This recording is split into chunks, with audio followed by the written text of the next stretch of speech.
Lights, camera, action! We're shooting threes, just SMB. We're gonna watch and review film trilogies. It's all for laughs, so just sit back. We're gonna drop hella dimes on this podcast.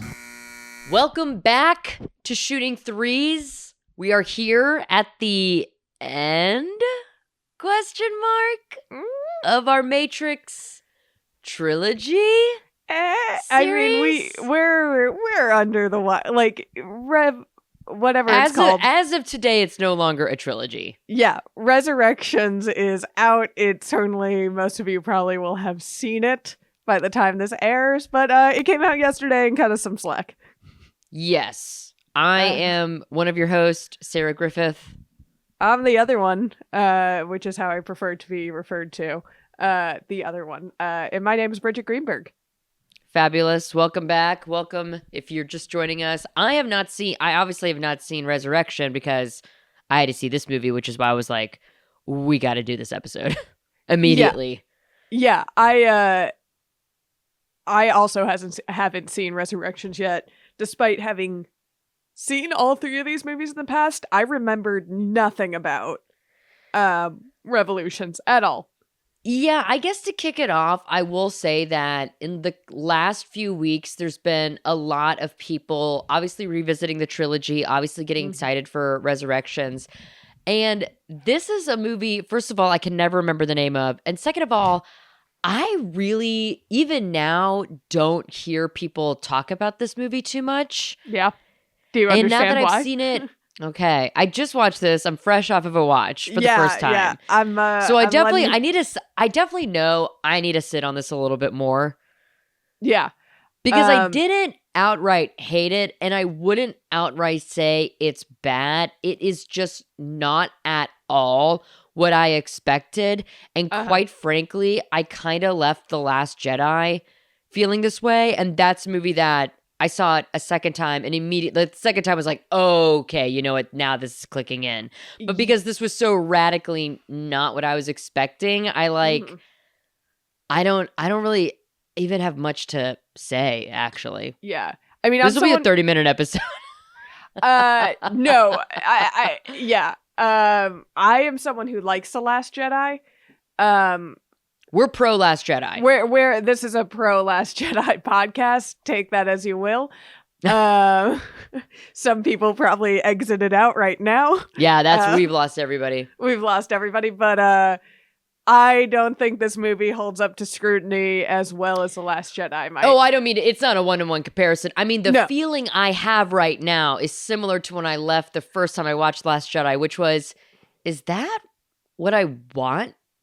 I'm gonna say, because I know your opinion of Last Jedi turned around. I don't think the more you think about the movie or the more you settle into the idea of this movie, the more you're gonna like it. Yeah, you're being very kind. True, because you know what? I actually went through this recently with Eternals, where I do think I liked it overall, but at the same time, it was but it also wasn't a movie that I really loved. Yeah, I just think this movie doesn't hold up to any sort of scrutiny, and we'll get into it, but I think this movie kind of falls apart. It doesn't make a ton of sense, and not just in the way that it's a sci-fi movie and obviously it has plot holes and stuff like that. If you look at the motivations of the villains, they kind of start falling apart here. Yes. And anything interesting that the first movie set up, it's completely gone away from that and kind of steered into the worst instincts of what the second movie was. Also, it's kind of boring. Yeah. Right out of the gate, Neo and Trinity and Morpheus are barely in this. It feels like your best characters are barely in this movie. The characters that I actually give a fuck about. Yeah, they don't have anything to do with the main, or I mean they do in a macro sense, but they don't have a lot to do with the main stakes of the plot here. They kind of just come in. They're very much a B plot in this movie, and it's yeah, strange. I want to say the whole second act is as soon as Neo and Trinity go off on that other ship, it's and they kill Bane. It's they leave for 45 minutes. Yeah, the whole second act is the same fight scene over and over again. Like we just keep going back to the big fight at Zion, the Battle of Zion, and like that's pretty much the entire second act, and it gets redundant. I mean, the Transformer thing that they all hop into is cool. Yeah, but you're right, and also visually, like at a certain point, it's like I get it, right? And I get it. The Sentinels, I know, right? They have the Got big it. drill, like and it's just so much of the It's so much of the second act, the main crux of the movie, that it becomes uninteresting. Like we don't care, because let's go back and like talk about the setup of this we'll plot. talk this through. We'll talk about the setup of the plot, because it starts with Neo in limbo.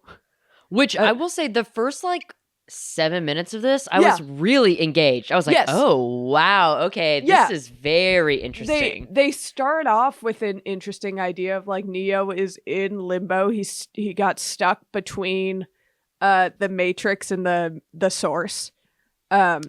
He's in that because what has happened chronologically right before this is he has taken out Sentinels in the real world using the power of his fucking mind. Yeah. So now he's in that mobile station cross, which if you flip the letter, if it's an anagram, not if you flip the letters, it's an anagram for limbo. Which I was like, is that in... I was still like, where in Chicago is that? No, it's just something else entirely. It's limbo. He meets a family, which the little girl has a little bit to do with the rest of the plot, but not really. Which is disappointing, because I was like, this family I was so actually interested in. I know. Like, who are they? That dad had this line about like, love is just a word. It doesn't mean anything. What matters is the connections we make. Right. I was like, oh, like, ooh, this is also good. You have an interesting concept. You have, the singularity building something positive like love, like a connection, and like also birthing a thing. So my read on that scene is that the adults are bots, like they are programs of the Matrix, but they were able to conceive a child who is like actually human and actually which is real. Insane and like should be explored, but isn't really. I know, which sucks, because I was like, oh, if we're being introduced to the plot right now, this is great. That's like a weird, and well, I also don't know like how they would have gone down this rabbit hole, because it doesn't make sense. But I mean, I guess she's a program. I don't think she's a human. Interesting, because I had to read that like they were able to create this, and maybe not human, but at least like, I'm going to use kind of sappy language here, but like this is something that was created out of love between two people and not out of a program. Yes. And that's similar to Neo and Trinity, and like obviously love. I mean, these are all love stories. This film is a love story. This saga is a love story. Sure. So I was like, okay, cool. Like we're really going to like kind of bust this open a little bit, but then we move forward and we never really get back to that. Them again. So they Trinity and Morpheus are trying to find Neo because they broke through to the Source. He got left behind. They're like, we need to get him back. So they have to go back in to visit the Oracle to see how that's happened.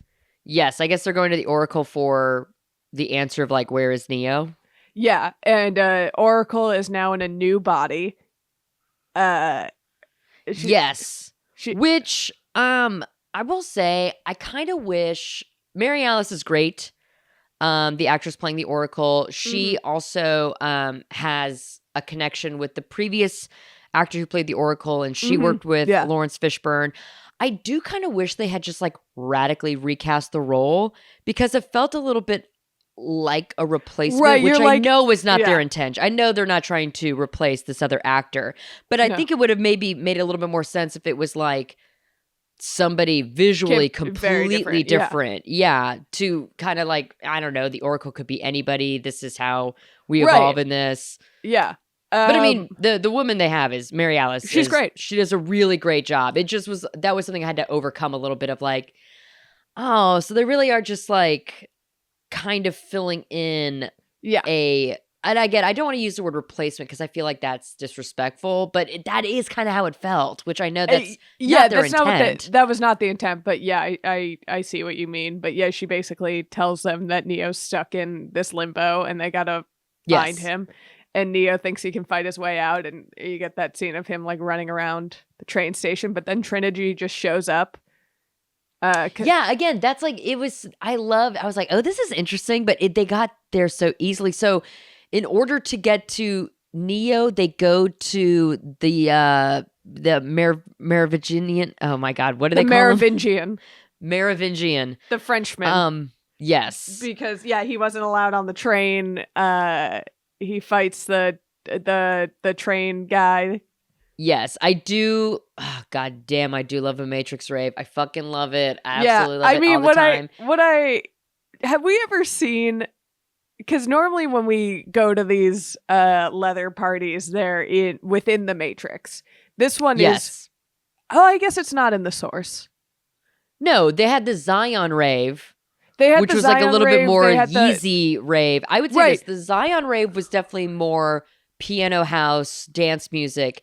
This is more hard EDM. Yes. With gift costumes and etc. But yeah, so everyone in there is a computer program in that rave. Or they're people who are choosing to party in the Matrix. I guess, yeah, because there's like, if they're all programs, do computer programs need to blow off steam like this? But I think they're people. Yeah. But yeah, we love a Matrix party. I also thought this whole sequence of like the guns, the running on the ceiling, I was like super into it. And at a certain point, they pulled like comically so many guns. And feeling like that was a moment of self-awareness and parody and satire of itself. I don't know if it was, but when they pull the gun on the Merovingian and then they literally spent 3 minutes everyone pulling out guns. There's no way that wasn't satirical of itself. There's absolutely no way. Maybe. You give these movies a lot of benefit of the doubt. Okay, the Wachowskis would have to be completely void of comedic timing, which I think is impossible. No, I think it's supposed to be a little bit of a chuckle line, but I don't think it's I don't think it's a reference. Oh my, really? I think that whole section of the movie was like, oh, get it, it's the Matrix. Yeah, I think they're just doing their thing.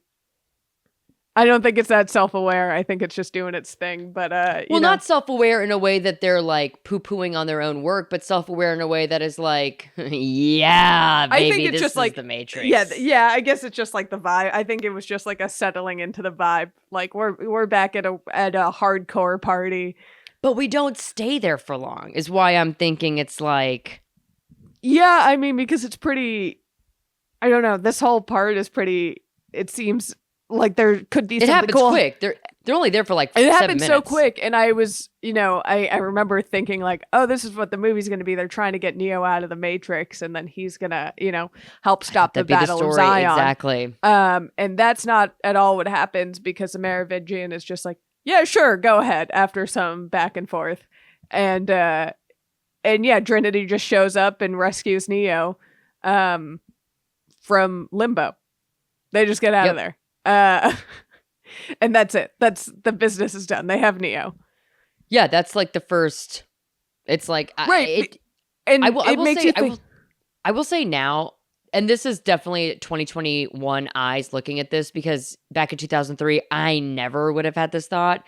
I do think if the Matrix had been released in recent years, it really would have serviced this trilogy well to take Reloaded and Revolutions and make them into television series where we could get these stories in like 30 to 45 minute episodes. I mean, you're describing the Animatrix, essentially. I think those episodes are a little longer, but yeah, but I mean, like literally what we were like I felt like, oh, that's like a whole episode of a TV show. Oh, absolutely. Yeah, like having Neo escape Limbo. That's like this is a full episode. This is a mid-season finale. It's something that could have been more interesting than it was, than just like a problem that was solved like pretty quickly. I mean, with a lot of dead bodies behind it, or a lot of dead programs behind it. But right. it seemed to be fine. But yeah, they get on they're back, in the mainframe. Yes.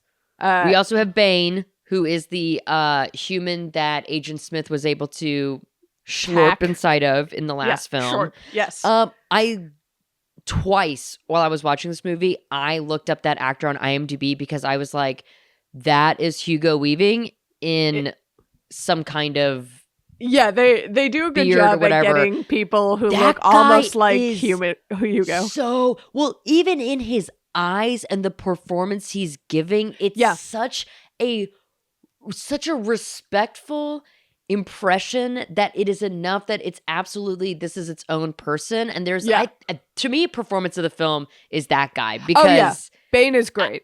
Really blown away at the similarities. Again, I could not stop believing, and that's not Weaving. Okay, interesting. It's just enough to not tip the hand too much. That scene, I love the scene where they're interrogating him and he's kind of sort of going in and out of telling the truth. Yeah. Yeah, it's they walk a really good fine line with that storyline. Yes. But so we continue. We have the crew on the ship. Yes. They're trying to figure out who this dude is. By the way, there's am I crazy, or are there 3 or 4 people on this crew that we're meeting for the first time right now in this moment? Whoa, so now I think there were 3 ships that were not in Zion that have met together. Got it. Right at this point too, Jada Pinkett Smith's ship is about to come. She's great. She's another. I know that the Enter the Matrix video game is more of her story of how she got to them. From what I've read and understand, I could be totally wrong, but I from what I understand, you get a lot more of her character in the video game. That's my understanding as well. So I think I hope that's right. Yeah.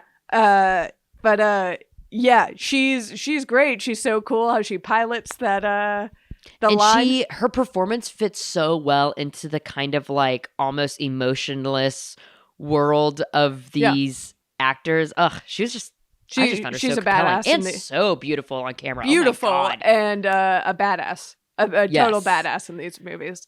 But yeah, the Sentinels are about to attack Zion, as we all know.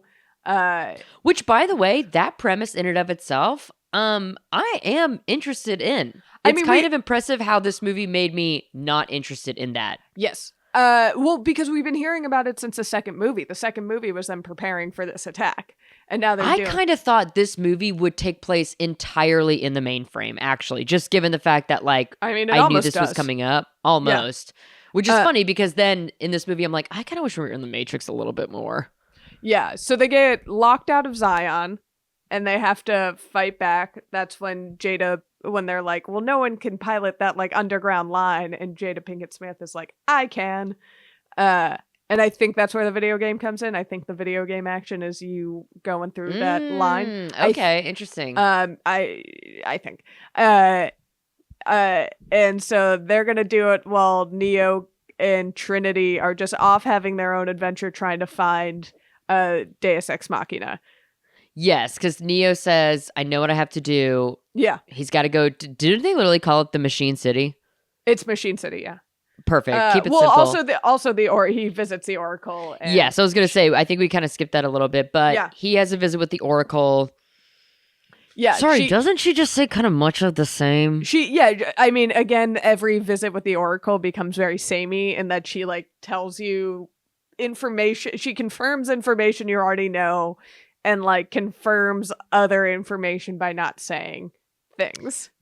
Yes. And she seems she's a little confused and off her game. Yeah. We're there again with that little girl, and she has that line about everything needs love. And again, I'm like, okay, here we go. We're coming back. I actually I wrote down oh, maybe this scene with the Oracle and Neo should have been the first scene, literally the first scene of the film, and then maybe have him wake up in that station or whatever. But then, I mean, I guess it doesn't really matter anyway, since I really don't even remember much of what they said except for you know what to do, Neo. okay, no, I got that. Thanks. Yeah, like he's gonna do what he thinks is right. And then she gets a visit from the Smiths, the like 1800 Smiths. Yes. And that is kind of, you know, that's Smith takes over the Which Oracle. that's pretty scary. Yes, the and that's a maniacal laugh. great scene from Hugo Weaving. Yes, the that maniacal was when I laugh. wrote down Hugo Weaving is literally so great in this film. Oh, that laugh is so chilling. If it wasn't like parodied a million times ever since, yeah. It would be, seeing it now, knowing, you know, that crazy laugh is just like, oh, Sure. this thing. But it's so good. Yeah, because now he sees everything. And he knows everything. So he's back off into the Matrix to conform everybody, which I want to talk about later because his plans kind of go off the rails. But well, I do want to say right now, after I watched the movie, I read the Wikipedia like plot summary just to like let me double check. I guess I misunderstood that like he is literally becoming every single person in the Matrix. Yeah, I mean, I kind of want to get into this. I mean, why not? Yeah, well, it has more to do with the end of the movie, although the whole second act is kind of like samey, which is a problem. Like we go back, we see. Yeah, let's get the second act out of the way. I mean, it's just the big battle at Zion for most part, and then we cut back and forth and see them trying, Jada and Morpheus trying to get back into Zion to help fight. I think this whole Zion war thing would have played better for me if I actually gave a shit about whether these people lived or died. Not like as a human being, obviously in the real world, you're I have rooting empathy for them, for other yeah. human beings. When I'm watching something fictional and these lives don't exist, so who gives a shit? I really need to like know who these people are in order to put any kind of emotional stakes involved, because so many of those characters that were fighting, like the kid with the commander guy of like, you're only 16, blah, blah, blah. It's like, they can die. I don't care. I don't even know their names. Right. I'm meeting them either for the first time or this other person I barely know from the first movie. And I don't watch the Animatrix. And even if I did, I don't care more about these people more than I care about Neo and Trinity. Yeah. And they're pretty much, like we said, gone for most of the movie. And the battle has some cool parts, like the Transformer thing they're fighting in is super cool. And like the set pieces and everything are very cool, but it just gets so redundant after a while. Like they have, and again, I don't have emotional stakes in what's happening, because it's like, again, if the Sentinels destroyed all these people, I would not care. How are my characters doing? I want to know what my guys are up to. Yeah, I mean, symbolic, like they can't destroy Zion, but like, yeah, they're just in holding for most of the movie, waiting for it to be destroyed and like defending what they can. It's frustrating because the second act of the movie is kind of a wash. It would be more interesting. And because the other thing is, in the second movie, I actually really gave a shit about Zion. I was like, this is cool. This is interesting. Like, I'm invested in these people. I care about this mission. I have literally cared about what Zion and the people of Zion are doing this whole time. And then when it got to the battle point, I don't know, like maybe I needed more shots of like women and children crying and screaming, or like something to amp up, like, why emotionally should I care about this? Yeah, I kind of think of like, you know, a Game of Thrones Battle of Blackwater kind of thing, where like, yeah, that's all a samey fight, but you're seeing what's going on inside as well as outside. Also, at that point, that's the second season of the show. You know who the characters are and you care. And like, I at least have like, there's an interesting dynamic between them. Like, there's no interesting dynamic that I'm watching for. Like, you have, oh man, I hate referring to her as the guy's wife, but the guy's I literally was just gonna say, what's his face's girlfriend, so that's worse. And her partner fighting, but like, I don't know. That was cool, but again, like, we don't even know that her much name. Right. I don't know that much about them, so I don't, like, they didn't do a good job setting up their dynamic or character. Like, all we know is they care, they want to save Zion, and she wants to see her husband again. And this is where I really was thinking, like, as a TV series when they could have entire episodes dedicated to because television I think allows more of an ensemble cast, a more ensemble story. We can cut to A, B, and C plots week after week, and get to know people. Yeah, exactly. And I was think thinking, we really need if we had 1.5 episodes of who these people are, I would be so much more invested in what's happening here. So tune into Sarah and I's new podcast series, The Animatrix. Yeah, seriously. Where we go into the Animatrix. I'll take the animated red pill. I could get down into it. We're now in podcast rabbit holes where we're making podcasts of podcasts. Yes, exactly. Much like how, that's how these movies are structured, is that you have to watch you have to consume all their sub-content to get the overarching narrative. On a meta commentary, it is kind of interesting how, the Wachowskis did this because they, this is the time that, the video game tie-in was really becoming essential to these big blockbuster films, which is funny because nowadays, I feel like that was kind of a flash in the pan kind of trend because I know they still exist, obviously, but they're not the number one best-selling game for PlayStation this year was the Spider-Man tie. You know what I mean? We're in 2002, 2003, 2004. Oh, fuck yeah. Those were big sellers. Yeah. So it's interesting, this is such a, it's kind of like the first Fast and the Furious movie being about stealing DVD players. It's it's funny how technology has advanced so quickly and how outdated some of this shit has become so fast, creating a franchise where you have tie-ins to a TV series and a video game. Now the MCU is really doing that, but that's after 20 years of films being released. But also the MCU is not, they're doing it with their TV spin-offs, but they're not doing it with the video game, games. no, yeah. Yeah, even then, I haven't watched, I've seen all the MCU films in theaters. I didn't see Loki. I didn't see Captain America or whatever the hell. But I could still watch the movies and be like, oh, maybe this is something from the TV show that, I get what I missed. Well, also the movie set up the TV show. And that too. In a lot of cases. And all you need to know is that was a character in the TV show. It's just, this is such a really good swing.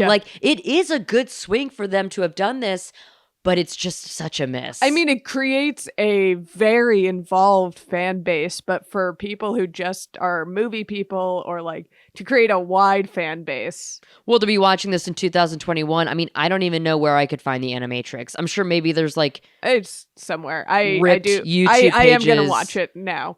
Oh wow, okay. I watched the trailers. And it looks, when you watch the trailer, you're going to be like, yeah, I'm going to watch this. This looks awesome. Okay. Yeah. I definitely, listen, I'm not a fan of this movie. I still love The Matrix. Let's be fucking clear about that. If you just watch the trailer and then you're going to be like, yeah, I'm going to watch this. Okay, fuck. Yeah. All right. I'm in. Yeah, because I think it does fill in, having, again, only seen the trailers, but it does seem like it's going to fill in a lot of gaps and do a lot of these side stories that you talk about. You're talking about and fill in color for these characters. But most people also, the Wachowskis have to know most people are just watching these movies. Again, such a actually really good swing, but just also, the ball was not even there to hit it. Yeah, but I also know plenty of people who have watched the Animatrix and still are like, yeah, the second and third movies aren't good. Oh, really? Yeah. I don't think it makes the movies any better. I think it might fill in some more information, but it doesn't add to the experience of watching the movie, I think, itself. Okay. I don't know anyone who's seen the Animatrix, so I don't fucking know what the reception the people is, I know who have watched it still say the movies or especially the third, isn't great. But we're talking speculatively here, so let's go back and talk about. Yeah, sorry, I just wanted to make a comment on that because it is just so interesting. I can't think of another franchise that really kind of did that of put all their eggs in literally every single basket. Yeah, other Harry Potter tried to do it. It tried to do that for the sake of expanding its universe after it was already, completed. After we moved on from the books, they were trying to spin their wheels and do more. Yes. And that's when we learned that wizards used to just shit and piss themselves. Right. Yeah. When and they like with the cursed child and the books that came out or after the 7th book was already released. Yeah. I wish that was the worst thing she said. Wow. What a huge piece of fucking shit that bitch turned out to be, eh? Turns out. Turf ass bitch. The Matrix, Zion is seemingly screwed. Yes. The Sentinels have more or less drilled through the barrier, drilled into Zion. And they are kind of just waiting it out now. They're just like doing their best before the Sentinels come and kill them all. Which also, I was a little disappointed when we see the Sentinel kill that, kill our one of our heroes in Zion. That captain guy, yeah. Yeah, he's just slashed up real good. Like, I thought he's slashed up pretty good, but like, I don't know, I expected them to a have laser a more to efficient... come out of them. I was expecting a more efficient killing manner from the Sentinels than True. just like getting slashed. I was thinking this came out in 2003. I think Spider-Man 2 came out in 2004. And I was thinking like, wow, Doc Ock. Great time for mechanical octopus arms. Yes. Yeah. Really, this time. is the best that mechanical octopus arms can get right here. This is the time. What I also did notice, which is weird, and I don't know if you thought this, I know the movie 2 and 3 are shot at the same time, released in the same year. Mm-hmm. I think 3 looks a lot better than 2. Interesting. I don't know how I feel about that. I mean, maybe I'm crazy, but my hang up is that definitely the final fight between Smith and Neo, I thought that looked cool as fuck. Yeah. The Zion fight visually for me, I just might, again, I think what we were talking about, it's just repetitive. It's not visually interesting. I just thought the effects looked better somehow. Oh, I mean, yeah, I would totally agree. This looks more closer to like what I would see today. Yeah, which is weird because it's the same time, but I was like, those arms look a lot better. It doesn't look like I'm playing a 2003 video game. I definitely would agree. Yeah. Well, especially the shots of like when they had all the Sentinels coming out. Right. I did think like, oh, this actually like looks it looks good. like a movie. Where in 2 I didn't think it looked like a cartoon. Yeah. Which is strange, and I don't know what happened, but I think 3. I'll say that for 3, it looks better. Yeah, I mean, I guess like the few more months they had to work post-production on 3. Yeah, I mean, maybe just went through a mile. I don't know. Maybe something was invented in between finishing 2 and 3. Honestly, during that time period, there was such like a ramp up in technology. It could have just been like, yeah, we finally invented a thing that you don't have to use. They went from dial-up to DHL internet, and then like everything was different. Who knows? But let's talk about, I guess the crux of the film is when Neo and Trinity go to Machine City. Okay, so I want to talk about the Neo and Trinity plot because I thought the Trinity Neo Bane fight was fucking awesome. That was great. That got me back. That literally got me back into the film. Once Bane stabbed that their shipmate, I was interested again. Neo being blinded, I loved. I was like, this brutal. is so I'm gonna use some serious gamer terms here, but like Neo becomes so fucking OP. How he can now see like the binary code within the mainframe. That's cool. The fire that he sees. Yeah. Yes. That's cool. The way he literally rips the dude's head off with that fucking pipe. Oh my God. I was like, hell yeah, dude. This is the Matrix. Yeah, like, when he sees Smith inside of Bane too is super cool. Oh my God. The reveal of like he could see the sunglasses inside of that. Yeah. Oh my God, dude. So, and like visually the way Neo is blinded looks so cool. Yeah, it's brutal. And I think Bane calls him the blind messiah, and I was like, oh fuck, that is so cool. I mean, the references, even like at the end of the movie when like he's taken over by light and he just becomes like a cross comes out of him. Yeah, I think someone's referred to as Judas also in this film. Yeah, it's definitely kind of leaning more on like the Bible, kind of biblical allegory. Yeah, I mean, it's any Special Boy narrative is a Bible allegory. Yes, and he like sacrifices himself for So then the Neo and Trinity, they are piloting to the Machine City. They're doing okay. Take me down to Machine City. Had to. Good one, Bridget. Thank you. We You get some Neo singing for me, we get Neo again blowing up Sentinels which is cool. with his mind. Not to get ahead of myself, do we ever really get any more rhyme and reason as to how Neo is able to do that, or is he literally just because he's Christ? The Oracle talks to him about it. He said that he bonded with the Source. That's it. Okay. Yeah, he's bonded with the Source, so he can tap into, you know, their programming essentially. Yes. Okay. Yes. Yeah. So that's cool. A highlight of and the that film, happened when he killed the first Smith. Yes. I believe. Yes, it's all coming back. I was gonna say the highlight of this Neo and Trinity racing to Machine City, it's so quick, and I was like, no, go back, that's so fucking good. When they break through all like the cyberpunk debris and hell that they've been flying through, and for like a brief moment they're looking at a blue sky. When they go up. Yeah, in Trinity. Oh my god, yeah. I was like, wait, go back to literally as soon as they ducked back down, I was like, no. I mean, that was kind of the point, is that it's just a blip. Trinity sees a blue sky for the first time in their life. Yeah. For like a second, is amazed by it, and then like immediately dies.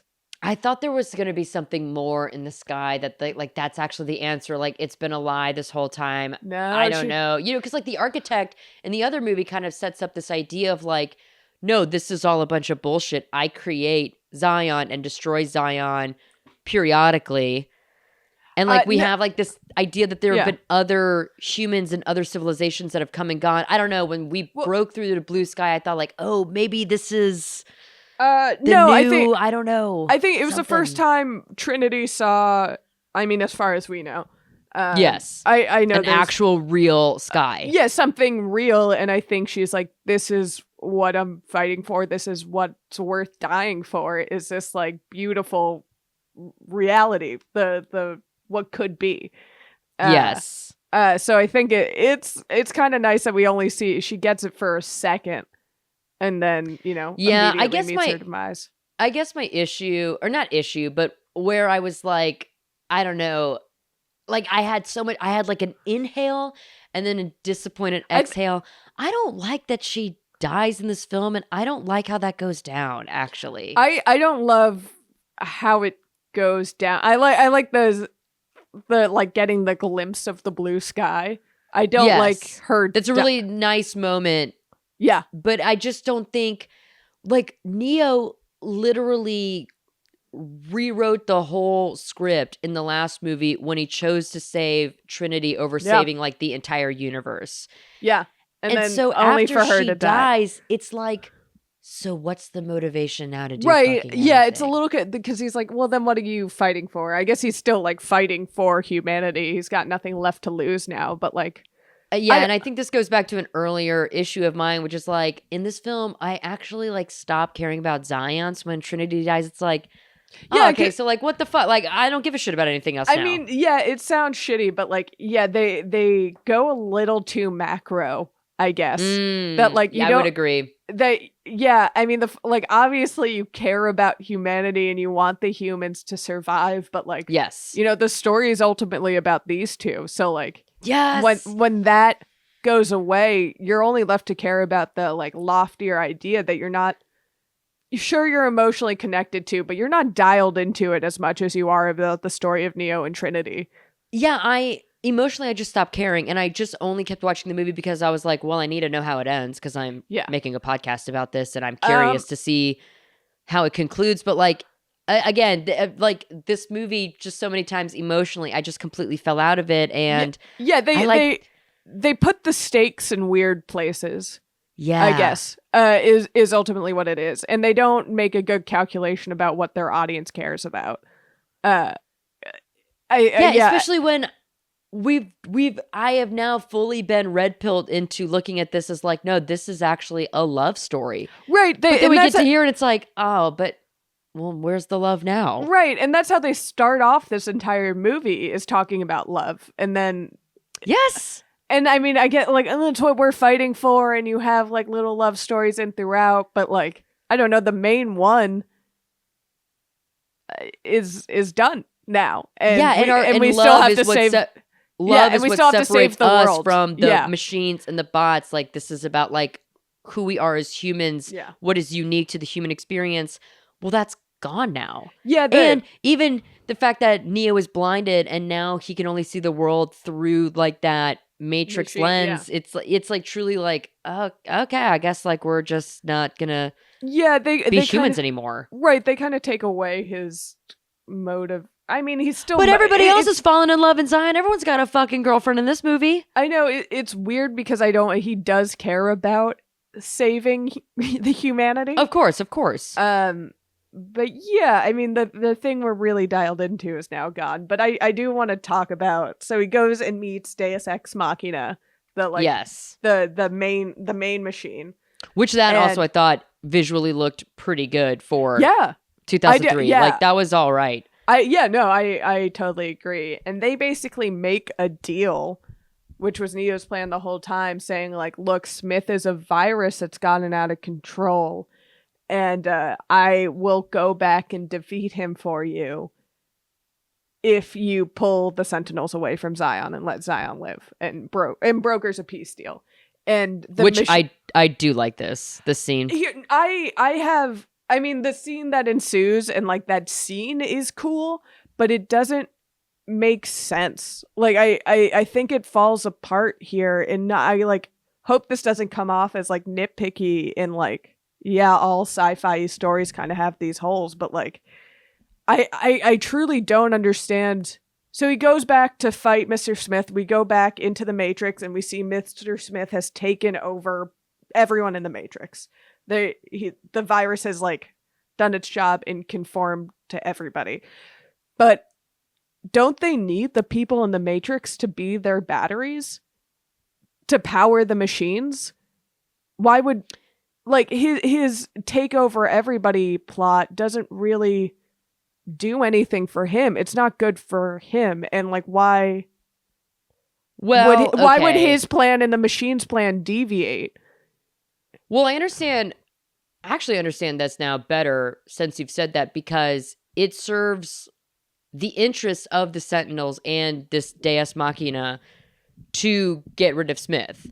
When Neo said that line, Smith is a virus that's become out of control, that was like, okay. I don't think this film does a great job of setting that up prior to when Neo literally says that. Again, like, I obviously knew the visual stakes. Yeah, well, and also I know the stakes of Smith being able to get into the mainframe. I understand the stakes of Smith becoming the Oracle. I understand that. Like I said earlier, I did not get until Neo said it out loud in a single sentence, damn near 3/4 of the way through the film, that Smith was literally taking over everybody in the Matrix. I mean, which would make sense why the Sentinels would suddenly have a shared enemy with Neo and the rest of Zion, because if all the people in the Matrix become Smiths, then the machines don't die. die. I think Smith, kind of like Neo, is able to transcend what the machine can and cannot do, but then where's the Smith source? Right. Like, I don't understand, like, if it's a virus, its goal is to take over everybody and keep surviving. If it just makes everybody Smiths, it cannot keep surviving. Yeah, at a certain point, when does the buck stop? Yeah, like, it just... And then where's the original Smith? Is the original Smith in the Matrix, or is there a Smith in the mainframe? Well, sci-fi sometimes, this is tempting, I think, for writers who are writing science fiction to come up with rhyme and reason for everything. And actually, sometimes less information is so much more, because the more we zoom into the actual Matrix mainframe, etc., the more confusing this becomes. Well, yeah, I just think why I have a problem, and like, we're willing to forgive a lot in sci-fi if the concept is interesting, but here it doesn't, like, I don't know, your most interesting villain now doesn't make sense. And on a base level, like his motivations have to make sense. He just wants to make everybody Smiths. To what end? That's not good for him.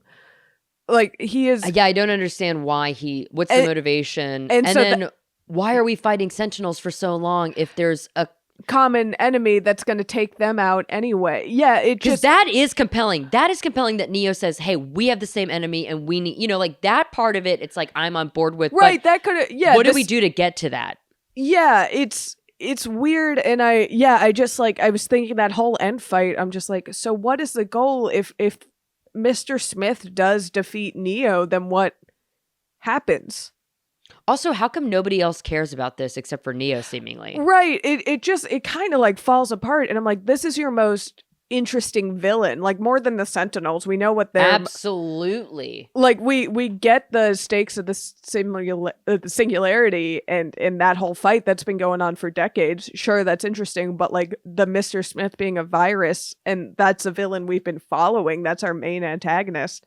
Yes. He no longer really makes sense. When he's at his most powerful, he's also at his most like obsolete, kind of. Yeah.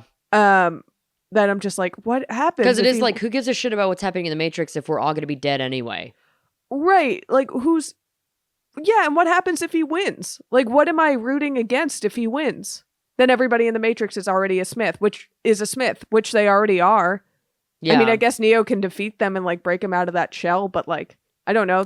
Things seem to be status quo, then Smiths die off because they don't like it just doesn't hold water anymore. And if they explored if they just decided to explore some of the more interesting battles or concepts within this movie, we could have avoided this. I think they just made the wrong, it's funny to say this, but like wrong calculation in writing the script about what we care about or like what storylines we should follow or how they should unfold.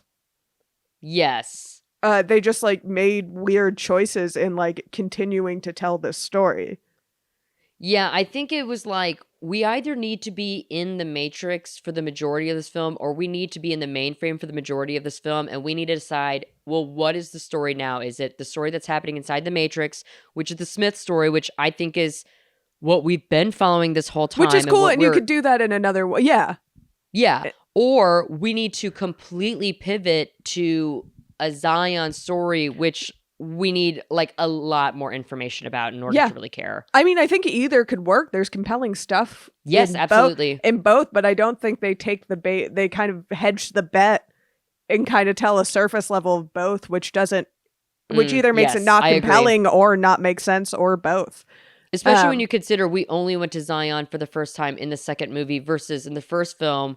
Yeah. They were just on the Nebuchadnezzar. Like, they never even fucking went anywhere near Zion. Yeah. But it was mentioned that that's the home of humans. Like, we know that is a goal. Like, there is a version of these movies where we never see Zion until the very end. Yeah, it doesn't work. Even though, I guess, I kind of like that battle.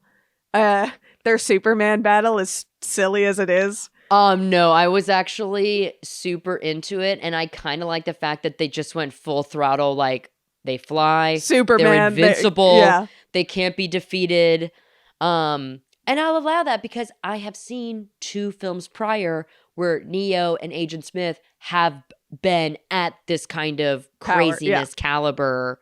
Yeah. And it's also the Matrix. I know it could be manipulated, so, like, sure. Yeah, I mean, and it also all seems, the way up in there. I mean, maybe it was obvious because the Oracle saw it, and so like maybe we do know that the only way. I mean, it's classic, prophecy, special boy versus special evil villain of like, you have to somehow become the villain to destroy. Like, you have to destroy yourself to destroy the villain. Yes, I will say how this fight concludes with Smith becoming Neo, and then the Sentinel kind of using that as like. There's actually literally, oh my God, I don't want to sound like a fucking idiot, but I do believe that like if your computer gets a virus, like that is close to how it, like an IT person would fix the virus, is that you kind of send out a virus of your own. Yeah. Which is also similar to our physical like antibodies. Yeah. It's like you get a little bit of your own medicine in order to defeat the thing. Right, yeah. So I did like how that fight concluded, and with the Sentinels being the ones that actually took out Smith, vis-a-vis Neo in the Matrix. Yeah, it concludes really cool. I like that everyone like is able to break out of their shell and become who they are. Like the we cat see the coming Oracle back as the glitch in the Matrix, resetting the Matrix. I thought that was very cool. Yeah, it it ends in a cool way. I don't think it justifies anything that happens before. Like it doesn't. No, I nearly fell asleep watching this movie. Yeah. But and then we get that nice end where the Oracle and the architect meet on that bench. Yes, I really like that. And we like there's no longer the green tint on the movie, and we see that cool rainbow color sky, and we see like plants for the first time. Yes. And there seems to be peace between the two worlds, although like I don't know. So people are just allowed to exist inside the Matrix. Like the peace doesn't make sense to me either. Well, doesn't the little girl ask the Oracle like, can people leave? Right.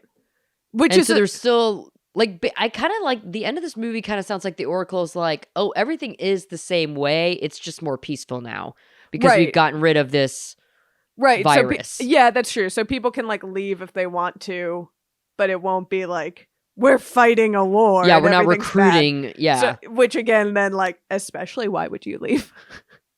Oh, yeah. We said in the first episode of this podcast that we would just take the blue pill and relax. Yeah.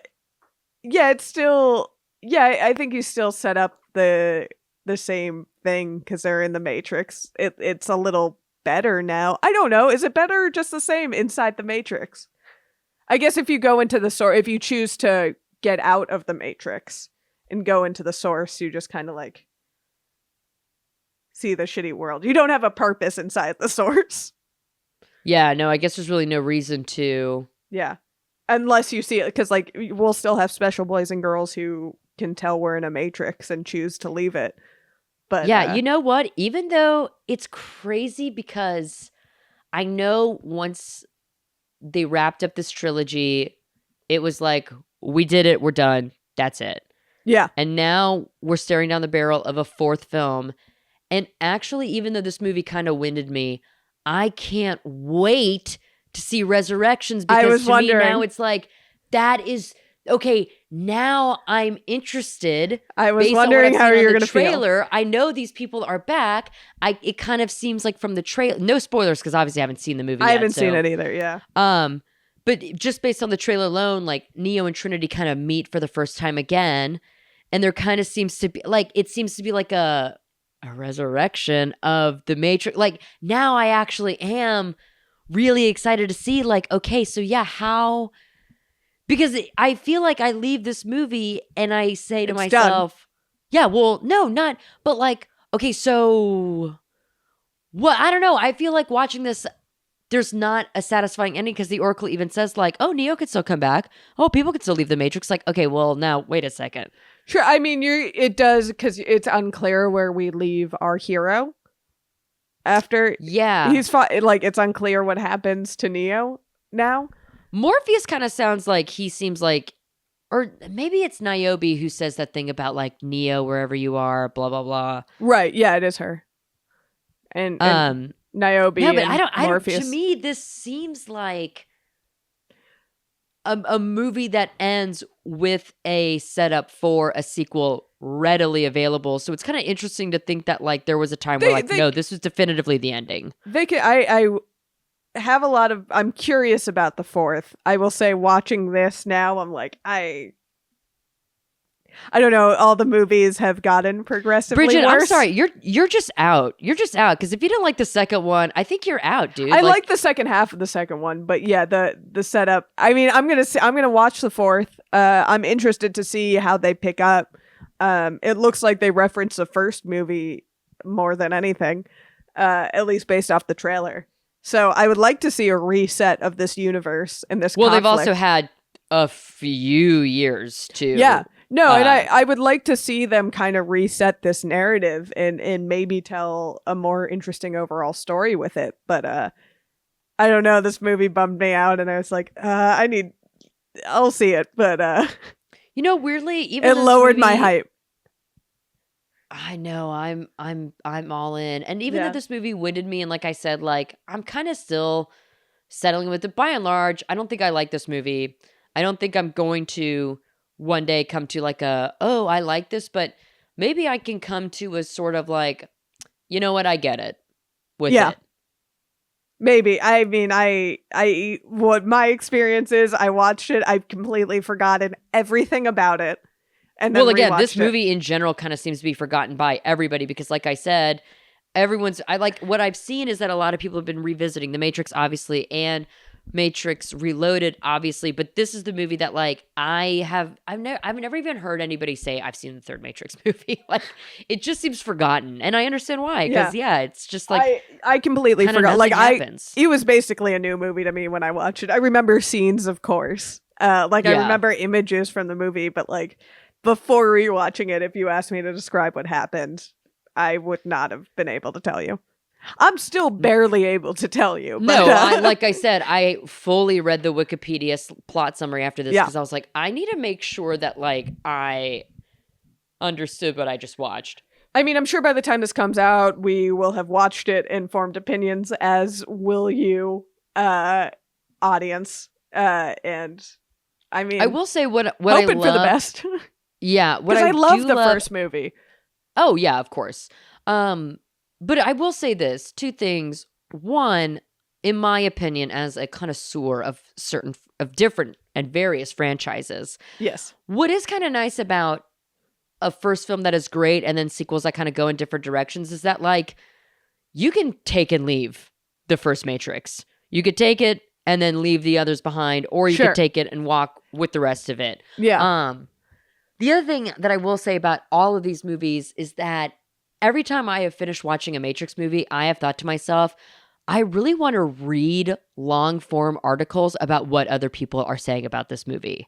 Yeah, I mean, because I agree with that because there are interesting concepts behind it that I don't think are explored all that well, but it leaves you with interesting ideas, especially in the second and third movies I'm talking about in particular. Yes. I mean, all of them have interesting concepts behind it. Like the singularity is something that people can talk about endlessly, and like the implications of it is fascinating. And these movies don't I don't know. I don't think they leave you with questions and thoughts about it, certainly, which is I think a good thing. I always like when a movie leaves me with something to think about. But I think 2 and 3 leave me more confused about the narrative of the movie than they do with like interesting questions. But there are certainly interesting questions to be dug out of these movies. Yeah, and that's what I'm trying to like. I'm still interested in. I gotta say, like, very few, like most movies I watch it. I might get a few blurbs of some reviews here and there, and that's like the end of it. These are movies that I walk away from and I'm like, I would actually like listen to and read and hear people talk about this. Yeah. Like it inspires in me a curiosity because even whether or not I like it or not, I'm still very curious, very interested. This is even a movie I can imagine watching again. And I think that's why like these movies build intrigue, even though like I think kind of objectively they get progressively, again, without having seen the fourth, have gotten progressively worse. I think that's why people are still excited about them, even though only 1 out of 3 was good. Objectively good. 2 out of 3 was good.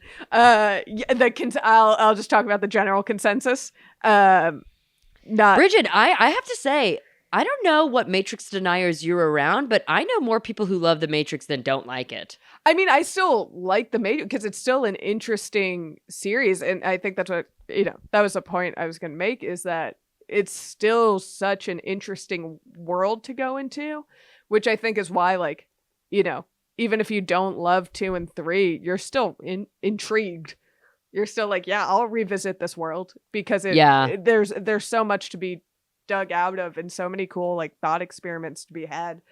And I'm looking up, not that, please nobody think for a second that Rotten Tomatoes is like the end all be all of whatever, but so Matrix Revolutions, the tomato reader is at a 35%. Yeah, that makes sense to me. That seems like right on. But what did Reloaded receive? What is the census on there? 73% Matrix Reloaded. Yeah. All right. Yeah, that makes sense to me. I thought it would be in the 60s. But Sure. I think But you know what? I will also say Reloaded this is weirdly, much better than Revolutions. Yeah, I totally agree. I will Yeah. also say though, like, even though I don't really care for this one and it kind of winded me, I don't think it's necessarily like a disappointing finale to a trilogy because quite frankly, like, I mean, I never really had any idea about how this should end or where Yeah. it was even going. Yeah. No, So kind of with no expectation, Sure. I can't be disappointed. Yeah. No, I 'Cause agree I don't know with what the fuck to expect with these I things. agree with that. I think what's frustrating is just like it's so I was like, well, you didn't really get the storylines you wanted, even like subconsciously you wanted out of this. Yeah. Um Again, such a mistake to go away from Neo and Trinity. Yeah. Who are the two, love Morpheus, don't get me wrong, but like Neo and Trinity, they're the most compelling people. I They mean, have the they're- most compelling story. they're your identity characters. Everybody else is so Yes. in the universe. And Yeah. strangers to me. I don't care if you live or die. Yeah. They're kind You of weird cyberpunk goth freaks. I don't care about you people. Yeah, but you know, I'm still like intrigued by the universe and I still like the idea of the Matrix, which is why like I'll keep coming back to it.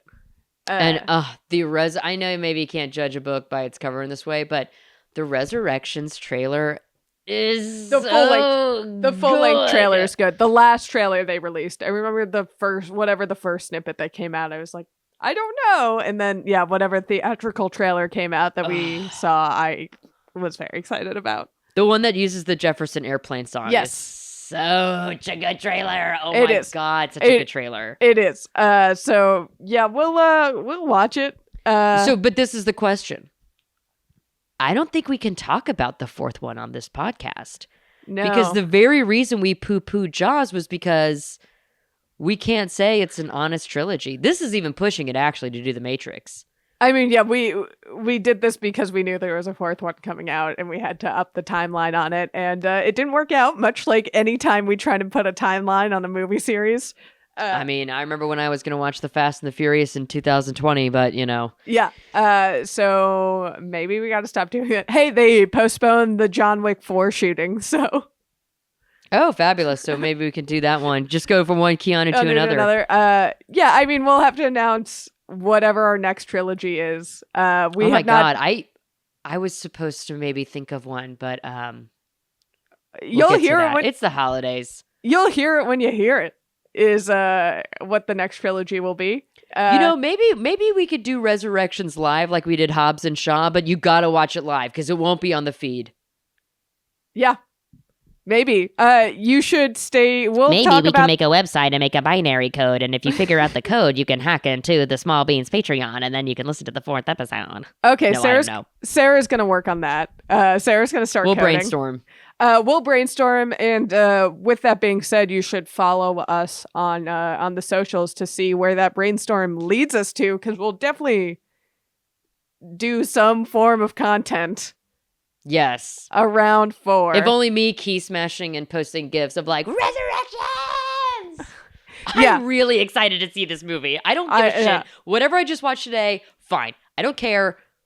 I saw Star Wars movies after Phantom Menace, so obviously I'm willing to go back to the trough for slop. I really am.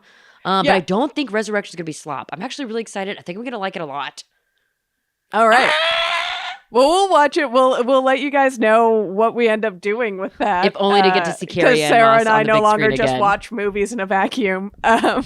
No. But yeah, we'll let you know that, and then stay tuned because we're gonna have a brand new trilogy coming at you.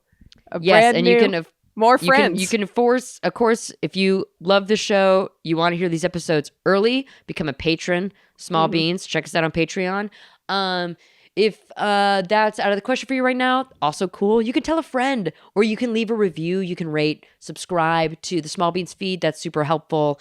Bridget talked about socials, but Bridget is at Bridget Tweets with 3 T's in the middle there. Thank you. I am at SK_Griffith. Whoever is at Sarah Griffith, I know their account has been inactive since 2013. Bitch, give me that URL. You're not using it. But in the meantime, that's where I am. And yeah, thank you all for joining us. Have a happy new year. Yeah, happy holidays. We don't know when this is going to come out, but either Well, I think the holidays will be over. They'll be I think over, this- but it might we be 2022 by the time you listen to this. but we hope they were good. Yeah. That was us talking about The Matrix. We'll probably talk more about it. Stay tuned. Bye. Bye. This has been a Small Beans endeavor. We're a bunch of pals who make podcasts, sketches, music, web series, and movies. The Beans always have new ideas percolating, so make sure to check us out at patreon.com/smallbeans. That's patreon.com/smallbeans, where you can browse all of our current and past content, see what we've got planned in the future, and learn how your support can help the small beans grow into huge, giant monster beans. If you enjoyed this content module, please like, rate, subscribe, or tell a friend about us. We love you.